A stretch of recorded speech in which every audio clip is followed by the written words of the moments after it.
Sir నమస్తే. నమస్తే. Sir ఇప్పుడు తెలుగు సినిమా ఇండస్ట్రీకి 1000 క్రోర్ సినిమాలంటే 4 ఉన్నాయి మనకి. అది 'బాహుబలి 2' ఉంది. అలాగే 'త్రిబుల్ ఆర్' ఉంది. 'కల్కి' ఉంది. అలాగే లేటెస్ట్‌గా వచ్చిన 'పుష్ప 2' ఉంది. అయితే పోనీ ఈవెన్ కన్నడ కూడా ఒక 1000 కేజీఎఫ్ 2 వచ్చింది గానీ, ఇప్పటికొచ్చి తమిళనాడులో 1000 కలెక్ట్ చేసిన సినిమా లేదు ఏది కూడా. వాళ్ళు ట్రై చేశారు. 'పొన్నియిన్ సెల్వన్' గాని, రీసెంట్‌గా వచ్చిన 'కంగువ' గాని ట్రై చేశారు. కానీ వర్కౌట్ అవ్వలేదు. ఎందుకు కోలీవుడ్ ఇప్పుడు వెనకబడింది? ఎందుకు 1000 కోట్లు కలెక్ట్ చేసిన సినిమా తీయలేకపోతుంది అంటే ఏం చెప్తారు సార్? ఇప్పుడు 'వార్ 2' అండ్ 'కూలీ 2' ఈ రొ ఈ ఆ! 2 వస్తున్నాయి. 14థ్ ఆ! నిజానికి ఈ మధ్య కాలంలో 2 జెయింట్స్ ఢీకొనడం అనేది ఆ! మనం చూడం. ఆ! వాళ్ళేందంటే డిస్కస్ చేసుకొని ఆ! కొద్దిగా గ్యాపులు ఇచ్చి చేస్తారు. కానీ వీళ్ళు చేయలేదు. ఆ! 2 కూడా పాన్ ఇండియా సినిమాలు. ఆ! 2 బిగ్ బడ్జెట్ సినిమాలు. ఆ! స్టార్ కాస్ట్ కూడా బలంగా ఉన్నాయి. 'వార్ 2లో' హృతిక్ రోషన్, ఎన్టీఆర్. ఎన్టీఆర్ ఉన్నాడు. హ్మ్. ఇక్కడేమో ఇంకా పెద్ద కాస్టింగ్ ఉంది. రజనీకాంత్ ఉన్నాడు, శృతి హాసన్ ఉంది, నాగార్జున విలన్ గా ఫస్ట్ టైం చేస్తున్నాడు, అవును. ఉపేంద్ర ఉన్నాడు, అవును. అమీర్ ఖాన్ అవును. కొంత ఉన్నాడు. అవును. సో చాలా ఇంకా లోకేష్ కనకరాజ్ అవును. చాలా ఫామ్ లో ఉన్నాడు అవును. విక్రమ్ తర్వాత. అవును. సో ఇలాంటి ఒక 2 జైంట్స్ ఢీకొంటున్నాయి. ఇద్దరు కూడా 1000 కోట్ల టార్గెట్. హిందీ వాళ్ళంటే 1000 కోట్లు వాళ్ళకు ఆల్రెడీ ఉన్నాయి సినిమాలు. అవును. మీరు అన్నట్టు తమిళ్లో 1000 కోట్ల ఇప్పటి వరకు లేదు. అవును. నిజానికి ఒకప్పుడు సౌత్ ఇండియాలో హ్మ్. తమిళ సినిమానే డామినేషన్. అవును. ఇప్పటికి కూడా ఇప్పుడంటే మారింది, రాజమౌళి వచ్చినాక మారింది, కానీ అంతవరకు మనల్ని అంతా మద్రాసి అని పిలిచేవాళ్ళు వాళ్ళు. అవును. బాంబేలో నేను ఆ మధ్య ఒక 6 నెలలు ఉంటే అవును. నాతో కూడా రోజు తిరిగే వాళ్ళు కూడా వేరే వాళ్ళు పరిచయం చేశారు. దామోజీ మద్రాసి అని పరిచయం. ఒరే బాబు, నేను దామో మద్రాసి కాదురా బాబు, తెలుగు. తెలుగు అని చెప్పురంటే మళ్ళీ మర్చిపోతాడు ఇతను. ఆ! ఎందుకంటే వాళ్ళ మైండ్ లో రిజిస్టర్ కాదు. అవును. లేకపోతే డౌన్ సౌత్ నుంచి వచ్చాడని చెప్తారు. ఆ! మనకేమో కోపం వస్తూ ఉంటది. ఆ! మనకు ఒక ఐడెంటిటీ ఉంది, అది అక్కడ పోతుంది. ఆ! సో ఇలాగ ఉండి రాజమౌళి దాన్ని దెబ్బ కొట్టాడు. ఆ! ఇక్కడ మీరు అడిగిన ప్రశ్నకి సింపుల్ ఆన్సరు ఆ! మార్కెట్ అయింది. ఆ! ఇవాళ మార్కెటింగ్ అనేది చాలా ఇంపార్టెంట్. హ్మ్. మార్కెటింగ్కి డబ్బులు పెడితే సరిపోదు, హ్మ్. దానికి స్ట్రాటజీ ఉండాలి, ముందే ప్లాన్ ఉండాలి, హ్మ్. అసలు స్క్రిప్ట్ నుంచే ప్లాన్ ఉండాలి. రాజమౌళి ఏం చేశాడు, హ్మ్. బాహుబలి అప్పుడు అతనికి స్క్రిప్ట్ నుంచి ప్లాన్ లేదు. ఆ! బాహుబలి తీసినాక డబ్బులు ఎక్కువైపోయినాయి. హ్మ్. వాళ్ళు అనుకోలేదు ఇంత బడ్జెట్ అవుతుంది, తీసుకుంటూ వెళ్ళారు. హ్మ్. వాళ్ళు పెట్టుకుంటూ వెళ్ళారు డబ్బులు, ఎంత క్వాలిటీకి పెడదాం అని. అప్పటికి ఇంకా మార్కెట్ లేదు. నిజానికి వాళ్ళని మెచ్చుకోవాలి ప్రొడ్యూసర్లు. అవును. చిన్న గారు, అవును. శోభు గారు, వాళ్ళిద్దరు, అవును. రాఘవేంద్రరావు గారు మేనల్లుడు. అవును. సో వాళ్ళిద్దరూ నిజంగానే వాళ్ళు రిస్క్ చేశారు. అవును. ఎందుకంటే రాజమౌళికి అప్పటి వరకు అంత పెద్ద సినిమా లేదు, అవును. మార్కెట్ ఏమో తెలీదు. అవును. వీళ్ళ మీద అవును. ప్రభాస్ పెద్ద హీరో కాదు, ఆ! రానా పెద్ద విలన్ కాదు. అవును. వాళ్ళ మీద ఇంత బడ్జెట్ పెట్టడం అనేది హై రిస్క్. అవును. కానీ వాళ్ళు చేశారు, ఫలితాలు అనుభవించారు. అవును. సో రాజమౌళి సినిమా తీసినాక ఆయనకి మార్కెటింగ్ మీద, హ్మ్. సినిమా తీసేటప్పుడు కావచ్చు, సినిమా తీసినాక మార్కెటింగ్ మీద ఇంట్రెస్ట్ వచ్చింది. అవును. ఆయన ప్లాన్ గా చేశాడు, అది కొట్టింది. హ్మ్. దాని తర్వాత పట్టు వచ్చింది రాజమౌళికి. హ్మ్. దాని తర్వాత 'త్రిబుల్ ఆర్' ఏం చేశాడు, హ్మ్. స్క్రిప్ట్ నే అలా ప్లాన్ చేశాడు. అంటే ఆస్కార్ కి ఏ సినిమాలు హ్మ్. వరుసగా తీసుకున్నాడు, స్టడీ చేశాడు. హ్మ్. ఆస్కార్ కి ఎలాంటి సినిమాలకు ఆస్కార్ వస్తా ఉంది, హ్మ్. 2 రకాలు వస్తుంది. ఒకటి బిగ్ బడ్జెట్, మెగా, ఇది హ్మ్. బ్రహ్మాండంగా స్కేలు అవి ఉండాలి. లేదంటే ఏదన్నా ఇన్నోవేటివ్ ఐడియాతో చిన్న సినిమాలు. ఆ! సో ఈయన ఇన్నోవేటివ్ ఐడియా చిన్న సినిమా అనేది పక్కన పెట్టి, హ్మ్. తన బలం ఇదే కాబట్టి, హ్మ్. ఆల్రెడీ బిగ్ తీశాడు కాబట్టి, హ్మ్. బిగ్ గా హిస్టారిక్ గా హ్మ్. ఒక తీసుకొని 2 హిస్టారిక్ ఫిగర్స్ ని, డిఫరెంట్ ఉన్నదాన్ని ఫాంటసీ హ్మ్. సినిమాటిక్ లిబర్టీ తీసుకొని వాళ్ళని కలిపేసి బ్రిటిష్ వాళ్ళకి వ్యతిరేకం చేశారు. అవును. దీంట్లో ఆస్కార్ కి నామినేట్ కావాలంటే ఏమేమి ఎలిమెంట్స్ ఉండాలని స్క్రిప్ట్ నుంచే ప్లాన్ చేసుకుంటూ వెళ్ళాడు. ఓకే. దాని తర్వాత ఆయనకి మార్కెటింగ్, అప్పటి వరకు ఇండియాలో మార్కెటింగ్ లోకి ఆయన హ్మ్. బాగా ఎక్స్పర్టైజ్ అయ్యాడు. హ్మ్. ఇప్పుడు ఇంటర్నేషనల్ గా హ్మ్. ఆస్కార్ దీంట్లో మొత్తం 10,000 మంది మెంబర్స్ ఉంటే హ్మ్. వాళ్ళల్లో 80% పైన ఈయన పట్టుకోగలిగాడు. వాళ్ళు హ్మ్. హ్మ్. వాళ్ళు చాలా మంది ఓట్లు వేయరు ఆ! మామూలుగా. ఆ! వాళ్ళ దగ్గర అంతా కూడా ఈయన వేయించి ఆ! దానికి ఒక 80 100 కోట్లు ఖర్చు పెట్టించి అవును. చేశాడనమాట. అవును. ఈ మార్కెటింగ్ అనేది చాలా ఇంపార్టెంట్. అవును. ఇది ఎవరు చేయలేదు. హ్మ్. మన మణిరత్నమే పొన్నియిన్ సెల్వన్ తీసేటప్పుడు అవును. రాజమౌళి దగ్గర నేను మార్కెటింగ్ నేర్చుకోవాలని స్టేట్మెంట్ ఇచ్చాడంటే అర్థమవుతుంది. అవును. సో మార్కెటింగ్ చాలా ఇంపార్టెంట్. హ్మ్. అది తమిళ వాళ్ళు ఫెయిల్ అయ్యారు. ఆ!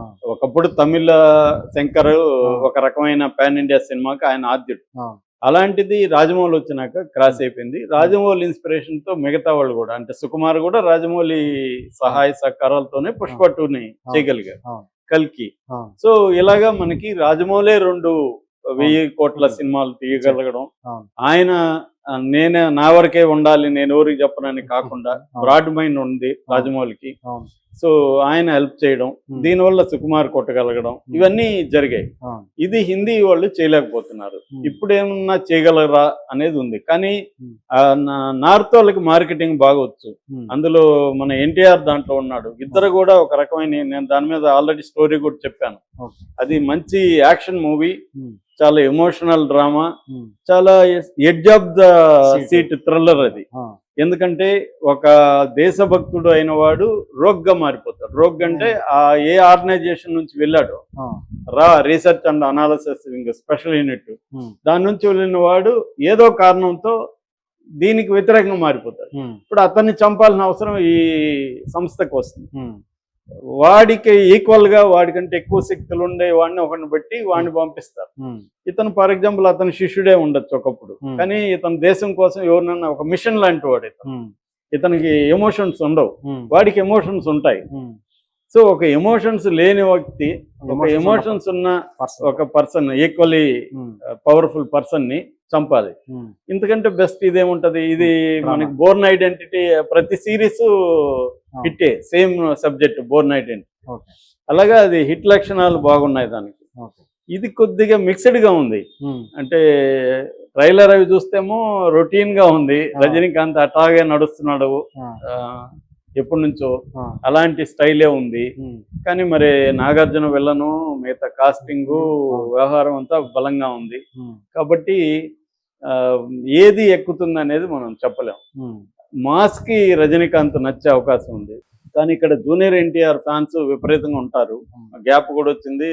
అదేంటి దేవర అనుకున్నంత రేంజ్ లేదు. ఇది కొంత వాళ్ళ ఎన్టీఆర్ ఫ్యాన్స్ వాళ్ళ ఆకలి తీరే అవకాశం ఉంది, యాక్షన్స్ కానీ ఎమోషన్స్ కానీ. ఎందుకంటే కొన్ని విజువల్స్ లో చూస్తే వాళ్ళిద్దరిని కంపేర్ చేస్తే ఎన్టీఆర్ ముఖంలో ఉండే ఇంటెన్సిటీ ఇది హృతిక్ రోషన్ లో కనబడట్లేదు. డామినేట్ చేసి తినేస్తాడు అవతలని, అది కనబడుతుంది మనకి ఎవరితో పెట్టినా చూసినా. కాబట్టి ఎన్టీఆర్ ఖచ్చితంగా ఇది మంచి ఇది వస్తుంది.